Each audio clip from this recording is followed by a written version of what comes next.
Ladies and gentlemen, welcome back to Druks Malaman Boxing. Sitting across from me is the only current South African trainer with a world champion in the 4 major organizations.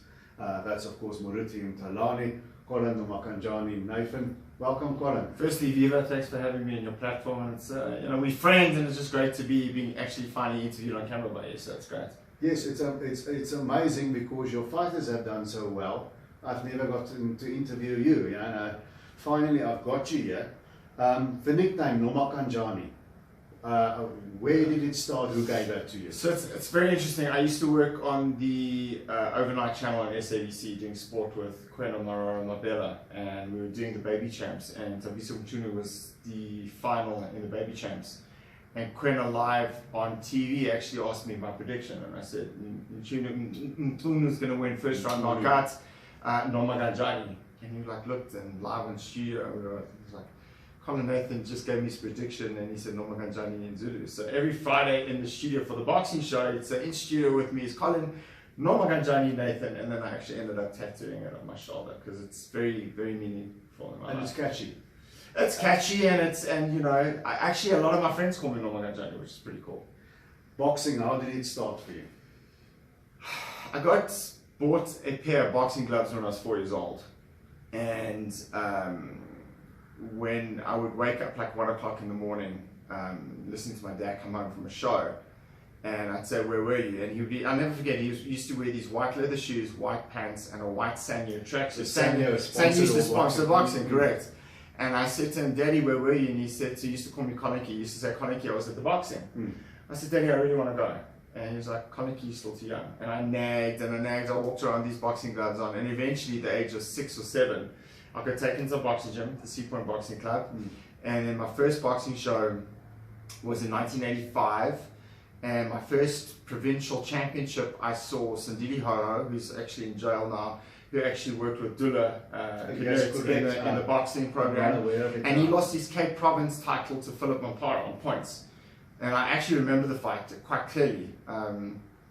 It's kind of weird. Sandili was losing every round. He came back in the last round. He won the last round by convincingly lost some points. And kind of that was my introduction to boxing, and I fell in love with it. And it's been a passion, a hobby now, my career. I never thought that boxing would take me and give me such a special life. And you know, just I think boxing. I'm not sure if I chose boxing. I think boxing chose me. But I'm very blessed to have a career that I just absolutely adore and love. And your first fighter was Springham Kongwane? No, it was actually Andrew Stick, and in July this year, I'll be working independently in the corner for 20 years, which is crazy because it feels just like yesterday. Andrew Stick was my first fighter.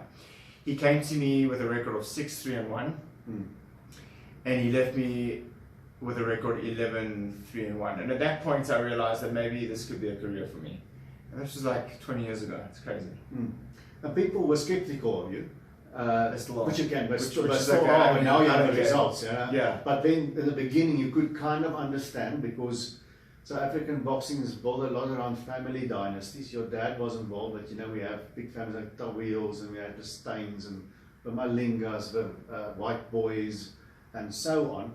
But somehow you forged this career for yourself, but you put in the work. You went overseas and you hooked up with Freddie Roach and did a lot there. Tell us about that. Yeah, so it's interesting. I just want to go back that my late father worked with the White Boys, and he worked with Fats Aho, who produced Sydney Aho, who beat Chrissy Smith with South African Supreme Light Heavyweight title, the Grand Center in 1979. My mother was the first white woman professional boxing judge in South African boxing history.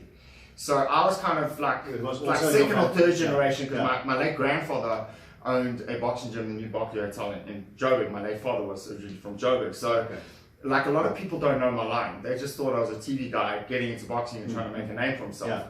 So I started as a bucket guy in Cape Town, and I started taking hands when I was 12 years old, and working cuts when I was 12. And then I was very fortunate that I brushed shoulders with the great Angelo Dundee in Miami, 2001 and 2002.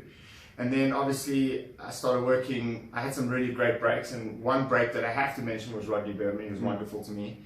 And I did some training camps with Freddie Roach a few times, including a Manny Pacquiao training camp. And Freddie was just a great guy. You know, he really took a liking to me. and let me stay in his apartment. We just had a great time, and I learned so much from a guy who really theoretically could be one of the last line of true boxing teachers. And it was just an amazing experience being with Freddie. And Freddie is well, whether it's right or wrong, but the general wisdom is Freddie is a good match for offensively minded boxers. Correct. Offensively Correct. minded trainer. Whereas a guy like Virgil Hunter, for instance, he's more a defensively minded trainer.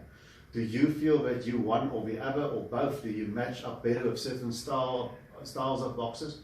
I think I'm a balance, and I think I've had to learn to be a balance. You know, sometimes you bring a fighter in and he's overly aggressive and he gets caught with a horrible punch, and the next thing you're picking him up off the canvas. That's boxing, right? So I think I'm mellowed. A lot of the stuff that I did kind of pick up from Freddie early on in the camps, which is now 11 years ago. It's crazy to think that I did my first camp with Freddie 11 years ago. That it only started gelling and clicking in 6 months after I was with him, like the turns and the angles and pivots. You know, a la Manny Pacquiao, and Hecky was my student on that, you know, especially when he fought in Kosanagi Joy. So you only kind of pick things up later on when everything starts making sense. So like often you've been in my gym where I've started coaching guys, particularly on the mitts. I'm very technical with the guys, and I actually slow down and I make them do things in a very slow manner so they can actually understand and visualize why they're doing what they're doing at that moment in time. So to answer your question, yes, Freddie is known as a very aggressive trainer. I can be aggressive, but I think I'm more of a balance in terms of defense and offense as well. Yes, but you got also a mix of fighters in your Correct. stable. Correct. Now, for purposes of we're going to skim over a lot of stuff. Otherwise, we'll talk for hours. Which was your star fighter at that time was, of course, Hecky Butler.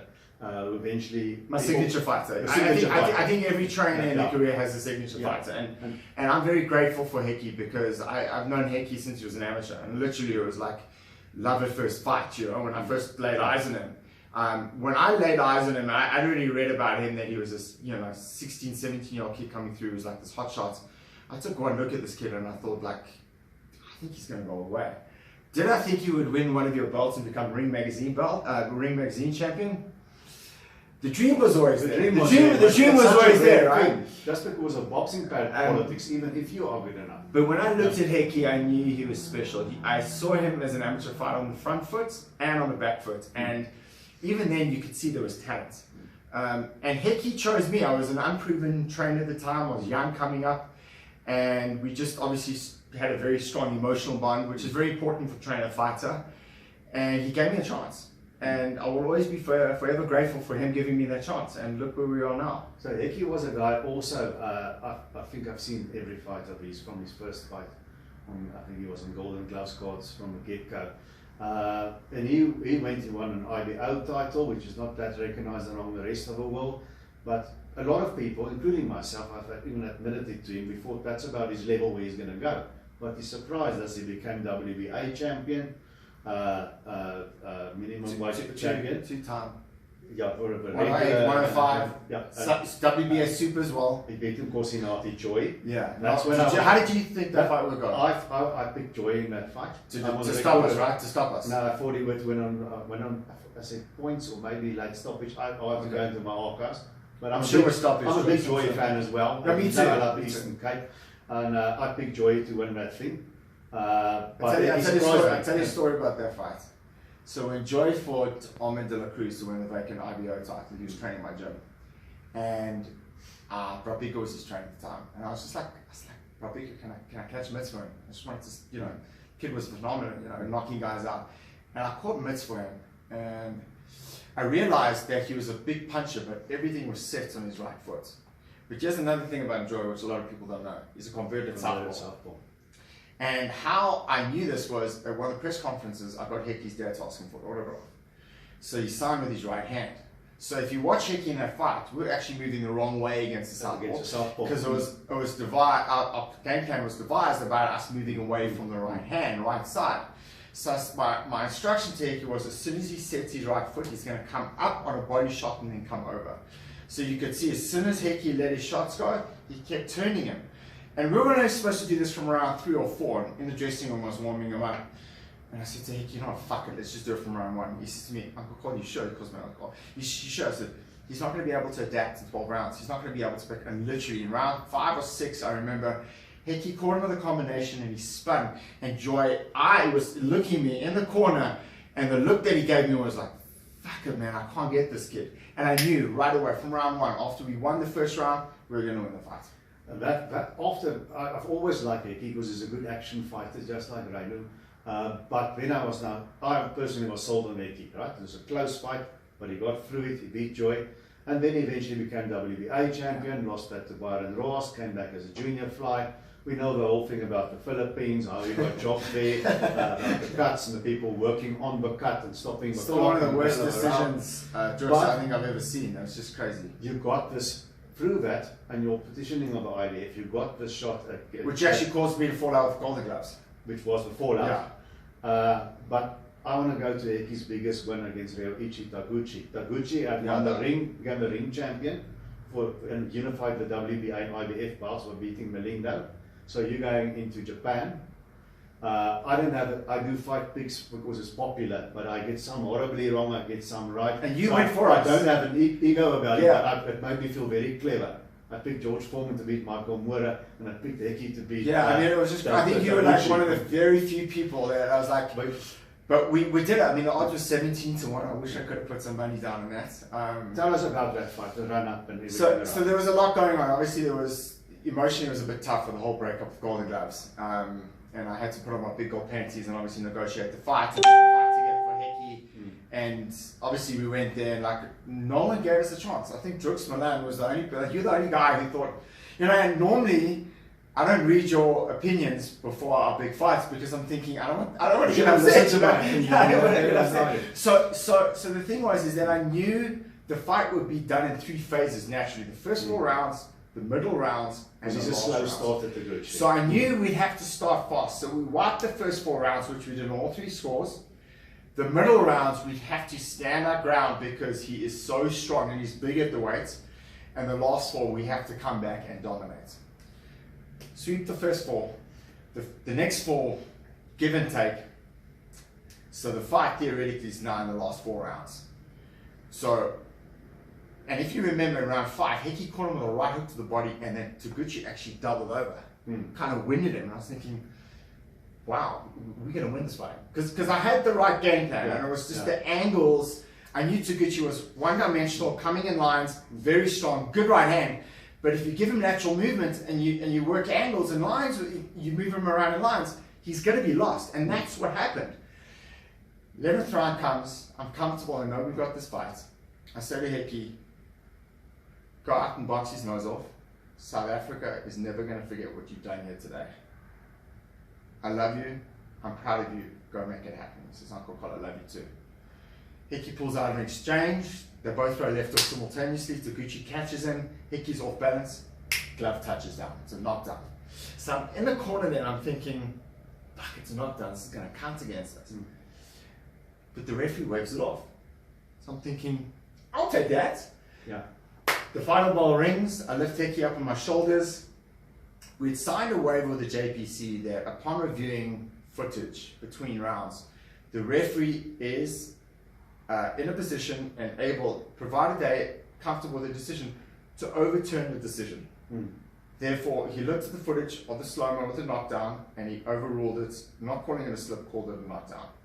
So now I'm doing my nuts. Now I'm thinking we're going to get stiffed, and I'm screaming and shouting. And then I remember, wait a minute, Colin, you signed a waiver. This is allowed. Yeah.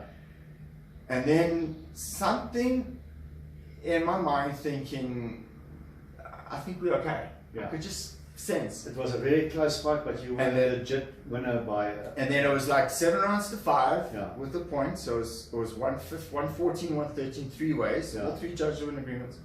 And we won the UD. And that was probably one of my most satisfactory wins in my career because no one gave us a chance except for you. It was just... I think it just came together, that night. And it was just like... That was the moment that I realized that this career is for me. Boxing's for me. And that was a piece of South African boxing history. And for me, it was great because I got to hand you guys over a belt. That's cool. That photo is still on my wall. That was a great moment. But let's let's move. Finally, Hickey's fighting again next weekend, I Correct. believe. Correct. You still want to go for another title? I think he's got another legitimate title run left in him. I think he's truly, we can now call him a legend of South African boxing. I don't think he's going to be lost to the sport when he decides to retire, but I think he's got one more legitimate title run in him. That I think if he's healthy, he can win that championship. It depends on which route we go. We're obviously highly rated in the WBC. I'm also looking at Soto, who seems to be a vulnerable champion. Yeah. But again, you just never know what happens in the sport. You never know what's around the corner, and that's what I love about boxing. There's no guarantees, but I do think he's capable of another legitimate title run and winning it too. Okay, well, let's see. Now, if Hickey, I think it's easily your biggest achievement as a trainer. Yes. And now your biggest achievement as a manager. It has to be Muritim Talani. He was a Nick Durant trained fighter mostly, but then he ended up on the scrap heap for no fault of his own. Nobody wanted to take him on. He never lost his IBF title in the ring. Correct. And then he won one IBO belt with Nick, and then Nick got out of boxing, and then you and Moruti came together. Yeah, so it's, a lot of people thought that I'd be wasting my time with him. That you can't draw, you can't sell. It's like a noose around my neck, and I was like, the kid's legitimately world class. Mm. And I took a chance. I vacated the IBO reluctantly, and we went for an IBF International.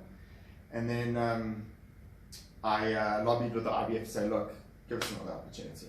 Okay. And then all of a sudden we started moving up the ratings, and then we got the chance to fight for an eliminator against Mohammed Wasim. That was the vacant title.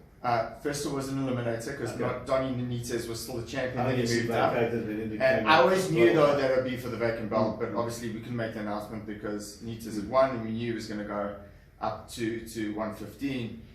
And then literally we landed the fight on Colin Nathan, and everyone was thinking, how did Colin pull that one off? And then I always just say it's Normaganjani magic, Yeah. So and then just literally, so from a management point of view, he's been amazing. And also, in fairness, even though I'm not working with him, training him as Azinga Fazili, I think I've done a great job managing him. Against the situation with the Spanning Sultan Rakimov, it happens. Yeah. But if you look back and think the best work as a manager, I'd have to say Talani. Yeah. And he had a great run in his first title reign. He's having a great run in his second title reign. I think he's the 38 storyline. years old now. I mean, he's Masayuki Kuroda was a tough guy. I think it was his mandatory. He beat Akira Yagashi in his last fight. You're talking it like I think, just the feel of it, I think this is a Hall of Fame career. Yeah. You just like the feel and the storyline of it, like unbeaten for so long, comes back, no one gives him a chance. Next thing he's on top of his game. By the way, your magazine have him at #1, so I would love another ring belt. You know that, because we discussed that. Is Martinez And I think Martinez is quite beatable. Tough kid, strong, very strong. Not sure he holds on to the weight for much longer. But like I said, going back to the Hall of Fame, I like the storyline of his career. I think Brian Mitchell's the only one. I think Booger should be there.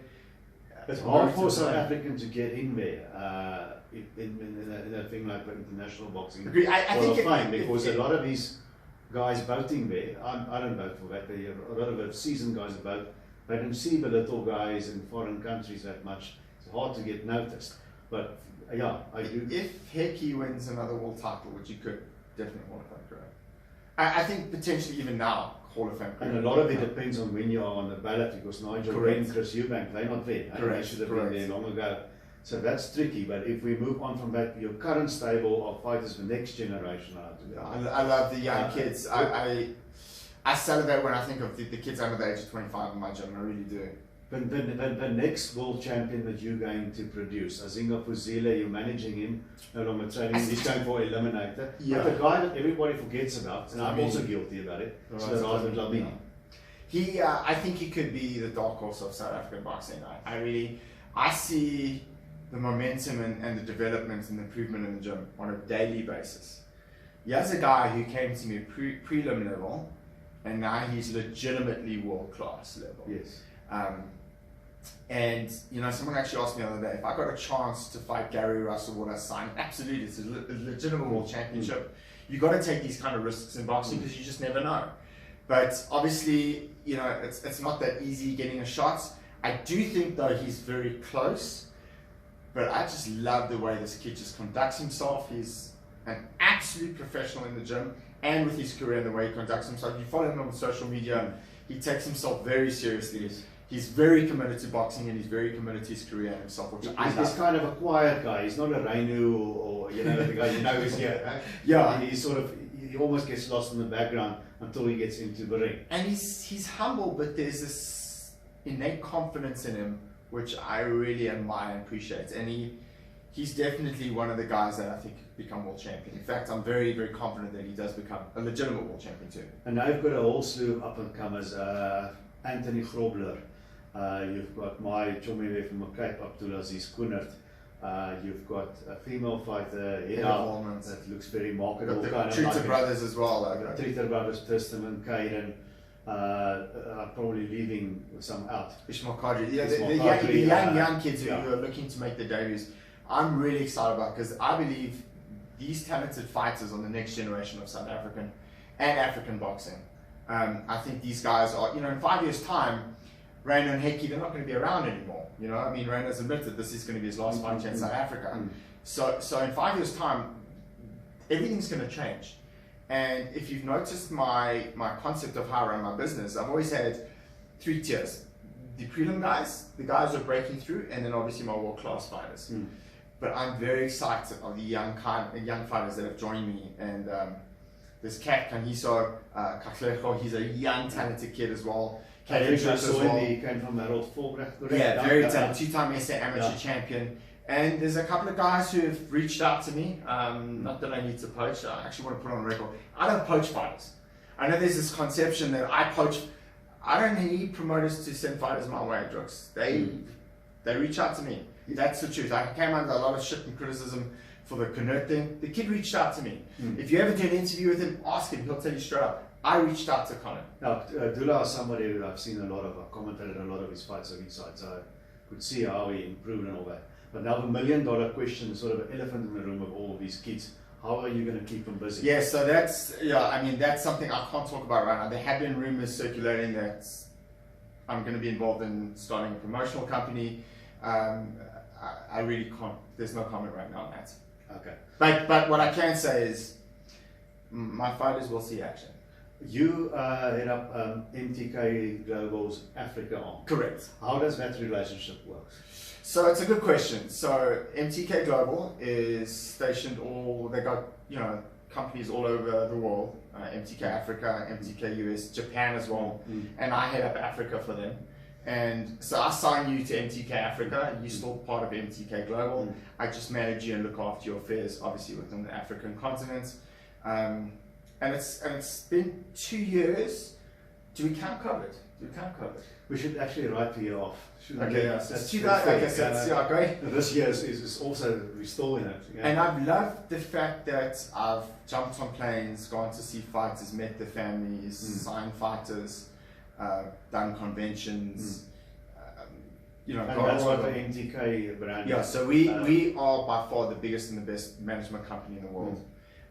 Goes back to the question you asked me earlier, like how am I going to get the fighters moving? So there has been rumors and speculation about a promotional company. If that happens, obviously MTK is going to be involved in some degree, but I've got a few surprises up my sleeve. I've been working pretty hard during the lockdown. There was a reason why I signed all this young talent. Obviously I'm not going to sign this young talent if I can't get them moving. So I kind of answered your question, but I'm being very ambiguous. Okay. On the MTK subject, recently there was a documentary on BBC about organized crime and boxing. Right. Of course, boxing is a long history of that. And it's the first time I heard the name Daniel Kinahan. Apparently, he's got some connection to MTK. So, do you know anything? Okay, so firstly, I want to put on record, Daniel Kinahan has no connection or affiliation to MTK. He's an advisor and he advises fighters. Now, I want to ask you a question. You're a boxing man, yes? Yeah. Okay. If someone went up to you and said to you, Drooks, can you advise me? You can legally, can't you? You could. You could advise. So you advise them, right? Yeah. So there's nothing in the Act, let's talk about boxing Saturday, there's nothing in the Boxing Act that prohibits anyone from the street advising a fighter. So that answers your question about that. Okay. He can advise whoever he wants. My wife can advise me, and she does, because she's the boss of my apartment, my house. So at the end of the day, we're all free to advise whoever we want to. But with regards to MTK Global, Daniel Kinner has no affiliation or anything to do in the company books or part of the MTK at all. Okay. Let's go to Sunday's fight. Reino is a special fighter to you. He didn't go all the way to the top, but he's been around and he's competed and he's always given action. Is this one fight too many? No, it's not. It's not. Look, Reino's been wanting this fight for a while. And when a fighter is saying it's his last fight, right? He's right. But he's saying it. He's saying you also got to understand the family dynamics around. It's just had his third kid. He's settled. He doesn't need to box. He doesn't need the money. He genuinely loves punching people in the face. Legally now. He admits it in one of his interviews that he's had street fights. But now he's in a position where the rules and misconduct that govern it to be a sport. That's why he loves boxing. No, I think there's a lot of pride on the line for both fighters. Yes. And and also one thing about Reino is I've seen him in the gym and he's been fucking nasty with sparring partners, man. I got to tell you, he's just been, you know. And listen, I know what goes on in Ryan's gym. I know he's been knocked out in sparring. I know he's been dropped in fights. I've seen that. So listen, he's game and he's got a lot of heart. I think it's a great fight for South African boxing. There's been a lot of public outcry. This fight has to happen at some point. At one point, I just got like so fed up about it. I was thinking, I don't even want to talk about it. I was just tired of people asking me about it. Like literally, I was like, I don't want to talk about this anymore. And then it happened, and it didn't happen. And then for whatever reason, you know, they wanted to fight for a world title in Germany, and then eventually it happened, and then it fell apart again. So what happened when the last time this happened, I was like, send me the contract within 24 hours. And literally, Jeff Ellis did, in fairness to him, send me the contract within 24 hours. We got the deal done. It's going to happen. And I think this is a mouth-watering fight for every boxing fan in South Africa. So it's and I got to tell you, Reino's going to win. Except maybe for Dave Carter in a white collar match against whoever. This is probably the most demanded in-demand fight in South Africa. Yeah, absolutely. You mentioned Dave Carter. Do you think he's the most hated guy in South African boxing? It's hard to say. Who are the hated guys in South African boxing? Well, I'm one of them. He's giving it a go. No, I have to give it to Dave. Okay. So Dev, if you're watching this, congratulations. Dev is the number one heel in SA boxing. so going back to the fight. That aside, I think this is genuinely a mouth-watering fight for both ends. You know, Rowan's a young guy coming up. He wants to prove his mettle. You know, Reino's that step. And again, you know, Reino doesn't want to leave the South African ring in his last fight in South Africa with a loss. And he wants to more. You know he does. And like I'm saying, I'm confident we're going to win. I'm not overconfident. This is boxing, but I'm confident we're going to do a number one. Okay. I'm going to end with this. What's the most important thing that you've learned in your journey? Number one, as a trainer. Number two, as a manager. It coincides for both. Okay. There has to be an emotional connection between trainer, manager, and fighter.